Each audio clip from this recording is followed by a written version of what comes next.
Bismillahirrahmanirrahim. Alhamdulillahi Rabbil Alamin. Wassalatu wassalamu ala asyrafil anbiya'i wal mursalin. Nabiyina Muhammadin wa ala alihi wa sahbihi ajma'in. Assalamualaikum warahmatullahi wabarakatuh. So ngayon insyaAllah, al-mas'alatus sabi'ah, al-awqatul manhiyu anin nafilati fiha. Ang mga oras na ipinagbabawal ang mga sunnah na sala. Sinasabi, hunaka awqatun nuhiya an salati tatawwu'i fiha illa mastuthna. So meron daw mga oras na ipinagbabawal dito ang pagtataguyod ng anumang sala na voluntaryo. Liban na lang sa istithna, yung exempted kumbaga, o hindi kasama dito. Wahiya awqatun khamsa, at merong 5 oras na bawal ang sala na sunnah dito. Una, min ba'di salatil subhi hatta tatlu asyams, pagkatapos ng salatul fajr hanggang sa pagsikat ng araw. Walang sala doon. Obligado man o voluntaryo. Athani min tulu'i syamsi hatta tartafi kadru ramhi fi ra'yil ain.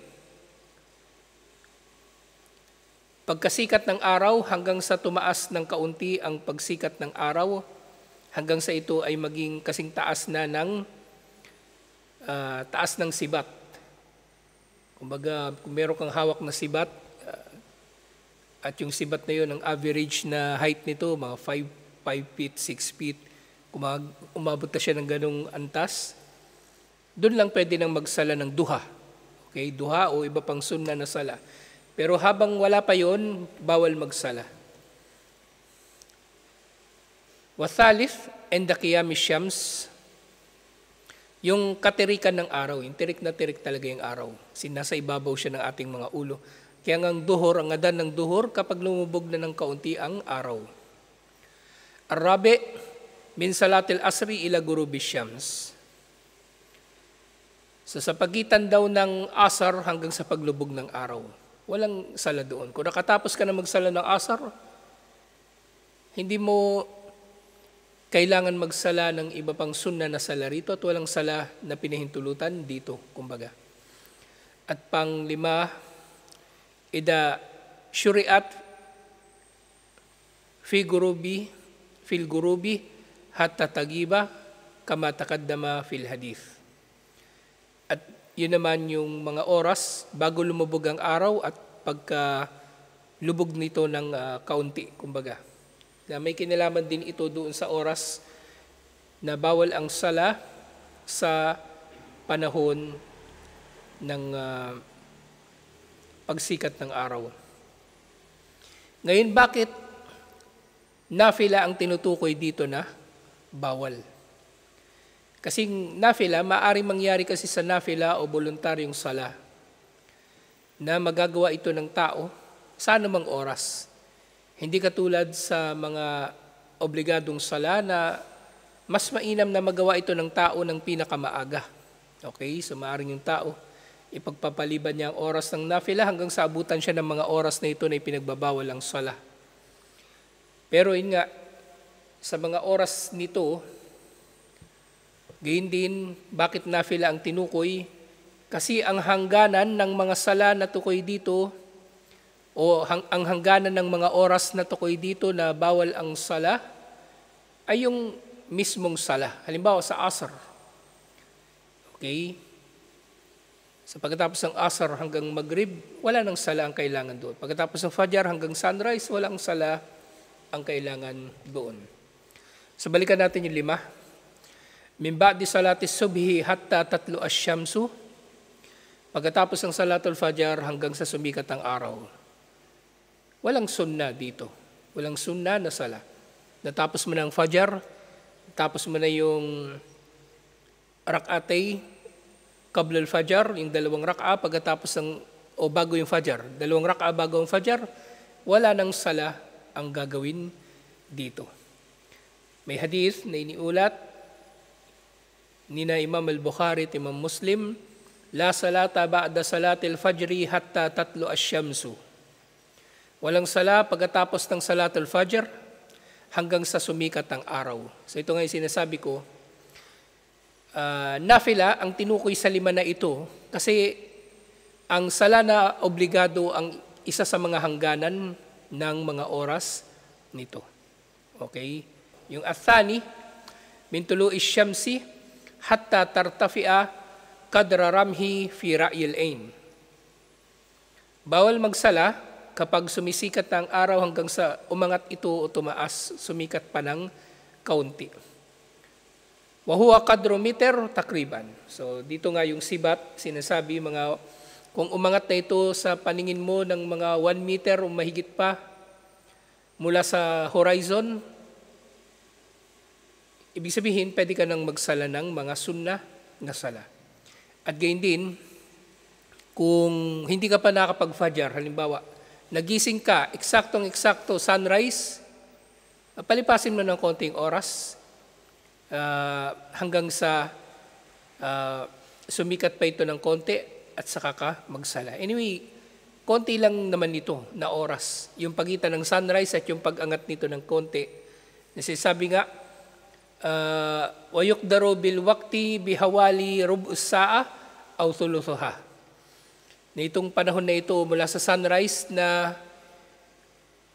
kumbaga manhiyun anhu as-salatu fiha, pinagbabawal ang sala rito, mga ano lang naman, 15 minutes pagkatapos ng sunrise o mga 20 minutes, ganun. At syempre, applicable itong hadith na ito pati sa bago ang oras ng sunrise. Okay? So 15 minutes before sunrise, 15 minutes after sunrise, bawal na magsala. Kasi sa mga panahon na ito ay kumbaga nilinaw sa hadith na nga faidar tafa'at asy-syamsu ba'da tulu'iha qadra ramh faqadintaha waqtun nahi. Sa tinukoy na ang pagtatapos ng pagbabawal ay kapag nakasikat na ng tuluyan ng araw, na kung titingnan sa horizon ay nakaangat na ito ng mga 1 meter o higit pa. So merong hadith, iniulat ito ni Amr bin Anbasa, iniulat ito ni Imam Muslim, salli salatas subhi thumma aksir anis salati hatta tatlu asyamsu hatta tartafi. Magsala kayo ng fajar at huwag magsala ng anumang sala hanggang sa tuluyang makasikat ang araw. Pangatlo, wathalith, enda qiyamis syams. Yung qiyamis syams na tinutukoy dito, ya'ni muntaha irtifa'uha. Ito na yung pinakamataas na pwesto ng araw sa isang particular na lugar. Depende sa geographical location mo. So tayo, nasa north tayo ng equator. So hindi mangyayari na yung araw ay, kumbaga, nasa ibabaw talaga natin ng ating mga ulo na halos wala na tayong anino. Kumbaga, pero kung panahon na pinakatirik ang araw, pinakamataas ito sa langit, ay tinatawag nga na zenith, yung pinakamataas na pwesto ng anumang heavenly bodies, lalo na araw. So bawal din magsala doon. Kaya nga, palilipasin ng kaunti ito bago ka magsala ng duhur. At kahit yung adan ng duhur, okay? Magsisimula yun doon kapag lumubog na ng kaunti ang araw. Hatta tazula ila jihatil garb, hanggang sa lumubog ito ng kaunti, papuntang kanluran, wayadkhulu waqtud duhur, at papasok na nga rito ang oras ng duhur. Ito ay ayon sa hadith na iniulat ni Uqba bin Amir. Iniulat ito ni Imam Muslim. Talatu sa'at kana Nabiyyu sallallahu alaihi wasallam yanhana an nusalliya fihinna wa an nukabbira fiha mautana wa an nukbira fihinna mautana. Meron daw 3 panahon o 3 oras na pinagbawalan kami ni Propeta Muhammad sallallahu alaihi wasallam na magsala sa mga ito, at pinagbawalan din kami na maglibing ng aming mga patay. So bawal magsala at bawal maglibing sa 3 panahon na ito. Una, hina tatlo asyamsu bazigatan hatta tartafe. Yun nga sa pagsikat ng araw sa sunrise. Wahina yakumu qaimul dhahira hatta tazul. Yun nga sa panahon ng tanghaling tapat. Wahina tatadayyaf lil gurub hatta tagrub. At sa sunset naman. Yun nga itong hadith nga na ito inulat ni Imam Muslim na yung tinutukoy din doon sa hatta tadadayyaf lil gurubi hatta tagrub. Yun nga yung tatadayyaf lil gurub, ibig sabihin tamilu lil gurub, ibig sabihin papunta na siya sa kanyang paglubog. Papunta na siya sa kanyang paglubog. Ngayon, siguro itatanong ninyo, bakit merong ganitong mga oras na ipinagbabawal? Kasi nga dito sa mga bagay na ito, hindi lahat ng bagay sa Islam na sinusunod natin ay tukoy ang hikmah dito o physical na wisdom kung bakit natin ginagawa. Maraming bagay merong physical na wisdom, kumbaga na tangible na wisdom na intindihan natin. Bawa sa pagbabawal sa alak, pagbabawal sa baboy, naintindihan natin yun. Pero kung ganito mga bagay, maaring mahirap maintindihan, di ba? Pero yun nga, bilang mga Muslim, kabilang sa paniniwala sa Muhammadur Rasulullah ay ang patotohanan natin ang sinabi ni Propeta Muhammad sallallahu alaihi wasallam. Di ba may 4 na kondisyon ng Muhammadur Rasulullah? Una, at-tasdiku fima akhbar, ang pagpapatotoo sa kanyang sinabi. Tapos, at-ta'atu fima amar, ang pagsunod sa kanyang iniutos. Pangatlo, al-bu'du bima naha anhu wa zajar, ang paglayo natin sa mga ipinagbawal niya. At pang-4, an la yu'badullahu illa bima syara, ang sambahin si Allah sa paraan lang na isinabatas ni Propeta Muhammad sallallahu alaihi wasallam. So, lahat ng ito ay kabilang dun sa 4. Okay, lahat ng ito ay kabilang sa 4. Pinatotohanan natin na sinabi nga niya ito. Okay? Sinusunod natin ang utos niya. Iniiwasan natin pinagbawal niya. At sinasamba natin si Allah sa paraan na sinabi ni Propeta Muhammad sallallahu alaihi wasallam. At sinabi niya, huwag sasamba kay Allah sa oras na ito, huwag magsala. Eh di susundin natin, inshallah. So bawal dito yung sala. Pero syempre, pwede pa rin naman yung iba pang mga pagsamba. Pwede ka mag-dhikr sa mga panahon na ito. Pwede ka magbasa ng Quran.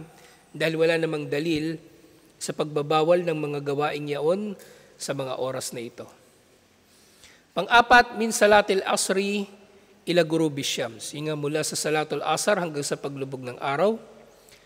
Hadith na iniulat ni Imam al-Bukhari at Imam Muslim, sinabi ni Propeta Muhammad sallallahu alaihi wasallam, la salata ba'da al-fajri hatta tatlu asyamsu, wala salata ba'da salatil asri hatta tagiba asyamsu. Walang sala pagkatapos ng salatul fajar hanggang sa sumikat ang araw, at walang sala pagkatapos ng salatul asar hanggang sa lumubog ang araw. Okay? Hanggang sa lumubog ang araw. Ngayon, merong pananaw yung ibang mga scholar, kasi nabanggit nga rin dito yung istithna, na maaaring magkakaroon ng exemption. So merong mga scholar nagsasabi na kung halimbawa nagising ka nga eksakto sunrise o eksakto sunset, maaari kang maghintay, palipasin mong konti yung oras. Pero nga syempre, kung halimbawa, nagising ka ng ilang minuto na lang bago mag-sunrise at natatakot ka na malipasan ka ng oras ng fajar, maaari mo nang gawin din ng fajar kahit oras yun ng pagbabawal. Okay? Maaari kasi mas malaking obligasyon ang pagsasala sa oras kaysa sa pagsunod dito sa mga sunna na ipinagbawal ang sala rito. Okay? sunna na ipinagbawal ang mga sala rito. Ibig sabihin, yung susuway dito, maaaring nagkakasala nga. Okay? Nagsala ng sunna, pagkatapos ng asar, samantalang wala namang sunna na sala rito. Pero kung mayroong matinding dahilan, halimbawa lilipasan ka na ng oras ng fajar, edi magsala ka na. Kasi anyway, yung implied na meaning ng hadith dito, ang pagitan ng oras na ipinagbabawal ang sala ay pagkatapos ng salat al-fajar hanggang sa pagsikat ng araw. Hindi ka pa nakakapagsala ng fajar eh. Ibig sabihin, wala ka pa dun sa nauna na hangganan ng oras na ipinagbabawal. Okay, so mariling mapangatwiranan na ganoon ang usapin na ito. Siyempre, ang bagay nga na ito ay meron ding, kumbaga, malawak na paraan kung paano natin titingnan ito kung ang tao ay nakagising sa mga oras na malapit na yung oras sa bawal magsala, malapit na malapit na mag sunrise o malapit na mag sunset. So pwede niyang gawin ng fajar at ang asar kahit malapit na yung sunrise at sunset, inshallah. Dhuhr, walang problema. Kasi wala namang sala bago yung tirik yung araw. Wala namang sala dun eh. Okay? So maaaring mangyari sa'yo, magigising ka, mag-aasar na. At wala rin namang oras na pagbabawal sa sala doon sa asar. At yun nga, ida syaruat fil gurubi hatta tagib. Ito yung panlima. Na kapag papalubog na ang araw hanggang sa tuluyan na nga ito makalubog. Kama taqaddama fil hadith, katulad ng naiulat sa hadith, fatakuna hadihil awqatul khamsa mahsuratun fi thalathati awqat. Itong 5 oras o panahon na ipinagbabawal dito ang sala ay nasa 3 oras lang, kumbaga may kinalaman lang siya sa 3 oras. Pero naging 5 ito dahil sa 5 batayan. Pero maaari itong summarize sa 3 oras lang. Min ba'di salatil fajri hatta tartafi asy-syamsu qadra ramh. Pagkatapos ng sala ng fajar hanggang sa sumikat ng kaunti ang araw. Wa hina yaqumu qa'imud dhahira hatta tazul asy-syams.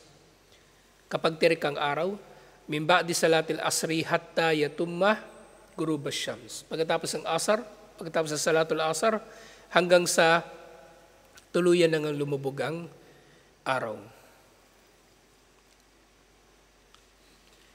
Amma hikmatun nahi anis salati fi hadhihi al-awqat. So nabanggit ko nga kanina. So maaring walang tangible na hikma sa mga pagbabawal na ito. Pero sinusunod natin bilang pagsunod kay Propeta Muhammad sallallahu alaihi wasallam. Pero ito yung hikma dito, inshallah. Faqad bayyana an-nabiy sallallahu alaihi wasallam anna al-kuffar ya'buduna asy-syamsa inda tulu'iha wa inda gurubiha. Si Propeta Muhammad sallallahu alaihi wasallam ipinahayag niya na ang mga hindi mananampalataya sila ay sumasamba sa araw. At sinasamba nila ang araw lalong-lalo na sa mga panahon ng paglubog at pagsikat nito. Lalong-lalo na yung mga Arabo, syempre, nung naabutan ni Propeta Muhammad sallallahu alaihi wasallam, sumasamba sila sa araw.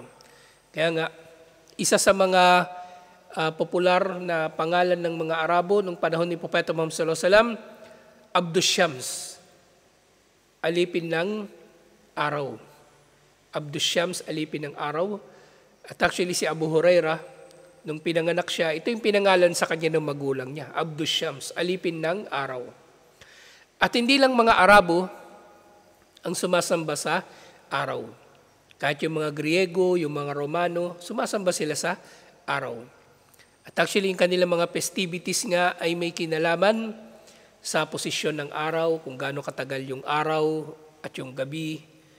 Halimbawa niyan, yung tinatawag nilang equinox na pantay ang oras ng araw sa gabi, yung solstice at kung ano-ano pa. Lahat ng ito ay may kinalaman sa araw At meron silang iba't ibang mga selebrasyon dito. So dito nga, fatakunu salatul muslim fi tilkal awqati fiha musyabahatun lahum. Kaya kapag ang Muslim ay nagsala sa mga oras na ito ay nagkakaroon ng paggaya sa kanila o pagkakahalintulad kahit hindi mo sinasadya. Hindi mo sinasadya, nagsasala ka sa oras na lumulubog, kasalukuyang lumulubog o sumisikat ang araw, ito ay maaring magkaroon ng pagkakatulad sa kanila. So ito yung hikmah. So merong hadith na iniulat ni Amr bin Abasa. Inulat ito ni Imam Muslim. فَإِنَّهَا أَيَّ الشَّمْسِ تَطْلُعُ حِينَ تَطْلُعُ بَيْنَ قَرْنِ الشَّيْطَانِ. Tunay na ang araw daw ay sumisikat sa pagitan daw ng dalawang sungay ni Satanas. Wahina idin yasjudu laha al-kuffar. At sa panahon na ito ay nagpapatira pa sa araw ang mga kuffar. Fa innaha tagrub hina tagrub bayna qarni syaitan. At ito ay lumulubog din sa pagitan ng dalawang sungay ni Satanas. Wahina idin yasjudu laha al-kuffar. At sa panahon na ito ay nagpapatira pa rin para sa araw ang mga hindi mananampalataya. Ngayon, ano ibig sabihin ng pagsikat at paglubog ng araw sa pagitan ng dalawang sungay ni Satanas? So, maaring tinutukoy dito. So, walang ipinaliwanag si Propeta Muhammad sallallahu alaihi wasallam sa hadith na ito. So, maaring ang kahulugan nito ay pinakamatindi ang shirk o ang pagtatambal kay Allah sa sunrise at sa sunset. Pinakamatindi ang shirk sa mga oras na ito. Nabagaman, siguro ngayon hindi na observable, di ba? Kasi dito sa Pilipinas, lalong-lalo na, Kristiyano naman yung karamihan sa mga tao rito. Wala namang hayagan na sumasamba sa araw. So maaaring hindi ito observable ngayon, pero may dahilan. Ito yung dahilan o isa sa mga hikmah kung bakit ito ay sinabatas sa Islam. Hada an waqtu tulu'i syamsi wa waqtu gurubiha. Ito ay may kinalaman sa pagsikat ng araw at paglubog nito sa mga oras ng mga ito. Wa amma an waqtil irtifai wa qiyamu qa'imid dhahira. At tungkol naman sa pagiging tirik ng araw, bakit bawal ang sala rito? Faqad bayyana Rasulullah sallallahu alaihi wasallam, pinaliwanag ni Propeta Muhammad sallallahu alaihi wasallam, illatan nahi fil hadith as-sabiq nafsahu faqala fa inna hina idin tusjaru jahannam. So doon sa hadith kanina na nabanggit karugtong noon, yung iniulat ni Amr na iniulat ni Imam Muslim, na sa tanghaling tapat naman, ito naman yung oras na pinagniningas ang apoy ng impyerno. At yun nga panghuli, fala tajuzu salat at-tatawwu'i fi hadhihi al-awqat illa ma warada ad-dalilu bi istithnaihi. Kaya pinagbabawal ang mga sala na sunna sa mga oras na ito, liban na lang na mayroong dalil na hindi kasama o exempted ang isang sala dito ayon sa batayan. Karak'atid tawaf. So merong mga sala na pwedeng gawin kahit sa mga oras ng may pagbabawal dito. Halimbawa, yung 2 raka'a pagkatapos ng tawaf. Pagkatapos mo umikot ng 7 ikot doon sa Kaaba, may sunna na sala, 2 raka'a doon sa may Maqam Ibrahim. Napag-umrah ka na ba? Hajj. Okay pa, alhamdulillah. Di ba pagkatapos ng tawaf, may sunna, 2 raka'a? So kung abutan ka ng oras na sunrise, sunset, walang problema, magsala ka pa rin, inshallah. So merong dalil, ito ngayon dalil, iniulat ito ni Abu Dawud, sinabi ni Propeta Muhammad sallallahu alaihi wasallam, Ya Bani Abd Manaf, la tamna'u ahadan tafa bihadal bayti, salla fihi, ayata sa'atin siya, min laylin aw naharin. So sinabi ni Propeta Muhammad sallallahu alaihi wasallam, o angkan ni Abd Manaf, ibig sabihin, yung Hashim na sila naman namamahala sa Masjidul Haram sa Kaaba. Huwag ninyong pagbabawalan ng sino mang nagtawaf sa Kaaba na magsala sa anumang oras na gustuhin niya, sa gabi man o araw. Ibig sabihin, open ang pagsasala doon, walang pagbabawal. Kumbaga, hindi applicable doon itong pagbabawal sa sunrise, sunset o tanghaling tapat na magsala doon para sa sino mang nakatapos ng tawaf. Kada sunnatil fajr ba'da salatil fajr.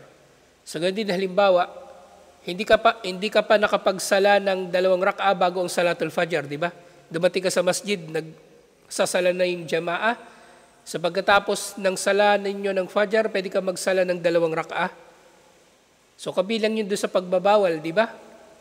Pagkatapos ng salatul fajr hanggang sunrise.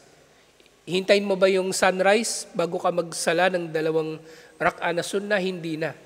Pwede ka na magsala pa rin doon. Kasi may dalil, may batayan na ginawa yun ni Propeta Muhammad sallallahu alaihi wasallam. Walang problema.